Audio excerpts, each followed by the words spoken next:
কোদাল দিয়ে কুপিয়ে দাদি ফুপুসহ ৩ জনের হত্যাকারী আটক।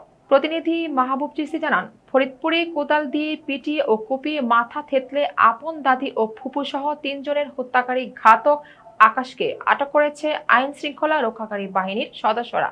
মঙ্গলবার ভোর 6:45টার দিকে ফরিদপুর জেলার সদর উপজেলার আলিয়াবাদ ইউনিয়নের গদাধর ডাঙ্গি গ্রামের লিয়াকতের কলা বাগান থেকে তাকে আটক করা হয়।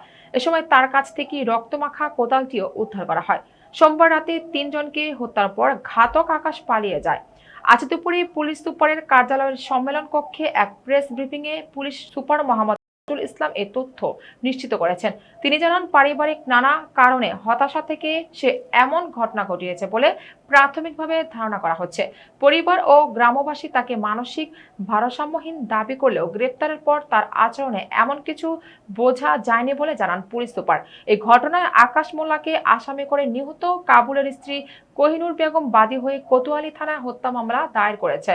প্রসঙ্গত, সোমবার রাত 9:30টার দিকে গদাধর ডাঙ্গি গ্রামের হারুন মোল্লার ছেলে আকাশ তার আপন দাদি আমেনা বেগম, ফুপু রাহেলা বেগমের ওপর কোদাল নিয়ে চড়া হয়। এ সময় প্রতিবেশী কাবুল আহমেদ তাকে প্রতিহত করতে এগিয়ে আসলে তার ওপরও হামলা করে আকাশ। কোদাল দিয়ে পিটিয়ে ও কুপিয়েও ৩ জনেরই মাথা থেতলে হত্যা করে পালিয়ে যায় আকাশ। রাতেই মরদেহগুলো উদ্ধার করে ময়নাতদন্তের জন্য ফরিদপুর মেডিকেল কলেজ হাসপাতাল মর্গে পাঠায় পুলিশ। একটি নৃশংস হত্যাকাণ্ডের সাক্ষী আমরা হয়েছি বা প্রত্যক্ষ করেছি, এলাকাবাসী প্রত্যক্ষ করেছে। সেটি ছিল কোতোয়ালি, ফরিদপুর জেলার কোতোয়ালি থানাধীন আলিয়াবাদ ইউনিয়নের গদাধরডাঙ্গি গ্রামে দাদি, ফুপু ও একজন প্রতিবেশীকে কুপিয়ে হত্যার ঘটনা। এবং এই ঘটনায় আমরা 10 ঘন্টার ভিতরে আসামি গ্রেফতার করেছি এবং হত্যাকাণ্ডে ব্যবহৃত যে আলামত ছিল, অর্থাৎ দেশীয় অস্ত্র একটি কোদাল, মূলত কোদাল দিয়ে হত্যা করা হয়েছিল, কুপিয়ে এবং পিটিয়ে সেই কোদালটা আমরা আসামির কাছ থেকে উদ্ধার করেছি। তো এই যে উদ্ধার পরিচালনা বা মামলা ডিটেকশনে, এই ক্ষেত্রে আমরা জেলা পুলিশের সাথে র্যাপিড অ্যাকশন ব্যাটালিয়ন ফরিদপুর শাখার ঐকান্তিক সহযোগিতায় আমরা খুব দ্রুততম সময়ের ভিতরে এই হত্যাকাণ্ডের রহস্যোদ্ঘাটন করেছি। এজন্য আমি আমার যে সহকর্মী রয়েছে র্যাপিড অ্যাকশন ব্যাটালিয়নের এএসপি লুকুর সাহেব সহ তার টিমকে আমি ধন্যবাদ জানাচ্ছি যে আমাদের জেলা পুলিশকে সহযোগিতা করার জন্য। তো আমি ঘটনার বিবরণ আমি সংক্ষেপে একটু বলছি। গত 27/2026 তারিখ সন্ধ্যা 7:30 ঘটিকার সময় একজন ভিকটিম, তার নাম কাবুল হোসেন, তিনি পেশায় একজন রিক্সা চালক। তিনি খাওয়া দাওয়া শেষে রাত 8:30টার সময় চা পান করার জন্য তিনি বাড়ি থেকে বের হন এবং পথে আরেকজন ভিকটিম আছে, তার নাম হলো রিয়াজুল মোল্লা। তার সাথে দেখা হলে তারা উভয় কুশি বাজার যাওয়ার জন্য রওনা দেন এবং রাত আনুমানিক 9 ঘটিকার সময় তারা গদাধর ডাঙ্গি গ্রামের হারুন মোল্লার বসত বাড়িতে পৌঁছায়, অর্থাৎ ঘটনাস্থল। বাড়ি থেকে তারা চিৎকার চেঁচামেচি শব্দ শুনতে পান। তখন স্থানীয় কয়েকজন ব্যক্তি সহ রিয়াজুল মোল্লা এবং নিহত কাবুল হোসেন তারা বাড়ির ভিতর প্রবেশ করেন এবং তারা একটি বিভৎস দৃশ্য দেখতে পান। সেটা হলো যে আকাশ মোল্লা, পিতা হারুন মোল্লা, তার দাদি আমিনা বেগম, তার বয়স হলো 80 বছর, এবং ফুপু রাহেলা বেগম, তার বয়স হলো 55 বছর। উভয় বৃদ্ধ মহিলা। তাদেরকে কোদাল দ্বারা উপযুক্ত আঘাত করছে আকাশ মোল্লা।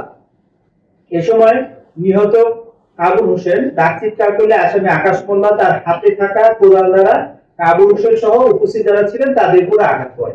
এর ফলে কি হয়, কাবুল হোসেন ঘটনাস্থলে মারা যায় এবং আমিনা বেগম অর্থাৎ দাদি এবং ফুপু রাহেলা বেগম এরা গুরুতর জখমপ্রাপ্ত হয়, ঘটনাস্থলে মৃত্যুবরণ করে। এছাড়া ওই আকাশের কোদালের আঘাতে গুরুতর জখমপ্রাপ্ত হন রিয়াজুল মোল্লা এবং আরজিনা বেগম। তাদেরকে ইমিডিয়েটলি গ্রামবাসী হাসপাতালে প্রেরণ করে। তো এই ঘটনা শোনার পরই আমরা যখন শুনতে পাই, আমাদের কোতোয়ালি থানার অফিসার ইনচার্জের নেতৃত্বে ইন্সপেক্টর তদন্ত এবং আমার additional SP crime, additional SP DSP তারা দ্রুত ঘটনাস্থলে পৌঁছে যায়। অর্থাৎ ঘটনার সংবাদ প্রাপ্তির 15 মিনিটের ভিতরে আমরা ওখানে চলে যাই এবং যাওয়ার পরে আমরা সেই দৃশ্য দেখতে পাই এবং আমি নিজেও জেলা পুলিশ সুপার হিসেবে আমি যখন শুনতে পেলাম আমি ঘটনাস্থলে গিয়েছি এবং আমি সেই লাশগুলো দেখতে পাই ওখানে। এবং আমরা যেটা পেলাম যে লাশগুলো পড়ে আছে, এলাকাবাসী আহাজারি করছে, কিন্তু যে আসামি আকাশ সে ওখানে ঘটনাস্থলে নেই। তো আমরা সাথে সাথে আমাদের ঊর্ধ্বতন কর্তৃপক্ষকে এই বিষয়টি অবহিত করে আমাদের ইন্সপেক্টর জেনারেল মহোদয়, আমাদের ডিআই এডিশনাল আইজি, এসপি এবং আমাদের রেঞ্জ ডিআইজি সকলকে আমরা বিষয়টি দ্রুত অনুধাবন করার জন্য সাথে সাথে তাদেরকে অবহিত করি এবং আমরা ইনস্ট্যান্টলি সেই ভিকটিমদের মৃতদেহ ঘটনাস্থলে শ্রদ্ধাল করে আমরা সাথে সাথে পোস্টমর্টমের জন্য সদর হাসপাতালে প্রেরণ করি। পরবর্তীতে পোস্টমর্টম ওখানে হয় এবং আমরা টিম রেডি করে ওই রাতেই আমরা অপারেশন শুরু করি, র্যাব এবং আমাদের জেলা পুলিশের যৌথ পরিচালনায়। তো আমরা সারা রাত অভিযান করে সকালবেলা আমরা ভিকটিমের আসামি, আমি ভিকটিম বলবো না, আসামি বলবো, আসামি আকাশ মোল্লা, বয়স 28, তাকে আমরা তার বসত বাড়ির অদূরে জনৈক লিয়াকতের কলা বাগান থেকে আমরা গ্রেফতার করি এবং গ্রেফতারের সময় তার নিকট হতে হত্যাকাণ্ডে ব্যবহৃত কোদাল উদ্ধার করা হয়েছে এবং এটি মামলার অত্যন্ত গুরুত্বপূর্ণ একটি আলামত হিসেবে ইতিমধ্যে জব্দ করা হয়েছে। তো আমরা আসামির সাথে ইতিমধ্যে কথা বলেছি এবং সেই বিভ্রান্তিকর বিভিন্ন ধরনের তথ্য দিচ্ছে, বাট আমরা এলাকাবাসী এবং বিভিন্ন সোর্স মারফত আমরা যেটা জেনেছি সেটা হলো যে তিনি মানসিকভাবে কিছুটা বিপর্যস্ত ছিলেন এবং মানসিক অসুস্থতার কিছু ওষুধ তিনি সেবন করতেন। তো হত্যাকাণ্ডের কারণ হিসাবে সে আমাদের কাছে প্রাথমিকভাবে বলেছে যে তার আশঙ্কা তাকে হয়তো মেরে ফেলবে অথবা তাকে তার বাবা যেহেতু সাবালক এবং প্রাপ্তবয়স্ক হয়েছে তাকে বিবাহ দেওয়া হয়নি, এই কারণে সে মনে মনে অত্যন্ত ক্ষুব্ধ ছিল তার পরিবারের উপরে। তো এই সে ক্ষুব্ধ এবং আক্রোশের বশবর্তী হয়ে সে মূলত এই হত্যাকাণ্ডটা ঘটিয়েছে বলে আমাদের কাছে প্রাথমিকভাবে মনে হচ্ছে।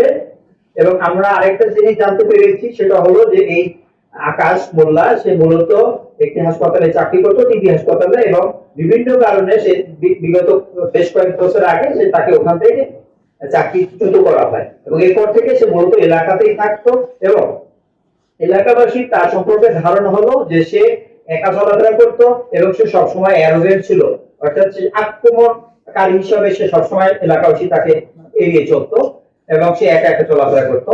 তো আমাদের কাছে প্রাথমিকভাবে আমাদের সাক্ষ্য প্রমাণ পেয়ে বা আমরা এলাকাবাসীর সাথে কথা বলে আমরা যেটা জানতে পেরেছি যে আকাশ, যেটা আমি আগে বলেছি যে সে মানসিকভাবে কিছুটা বিপর্যস্ত ছিল বা অসুস্থ ছিল এরকমের এবং সে মানসিক অসুস্থতার কিছু ওষুধ সেবন করতো। তারপরও আমাদের কাছে মনে হয়েছে যে এটি জঘন্য নৃশংসতম হত্যাকাণ্ড এবং এই হত্যাকাণ্ডের যে আসামি তাকে আমরা অ্যারেস্ট করেছি এবং আমরা তাকে আইনি হাতে সোপর্দ করব এবং বিজ্ঞ আদালতে তার যেভাবে বাংলাদেশে প্রচলিত আইনে যেভাবে বিচার হবে সেভাবেই হবে।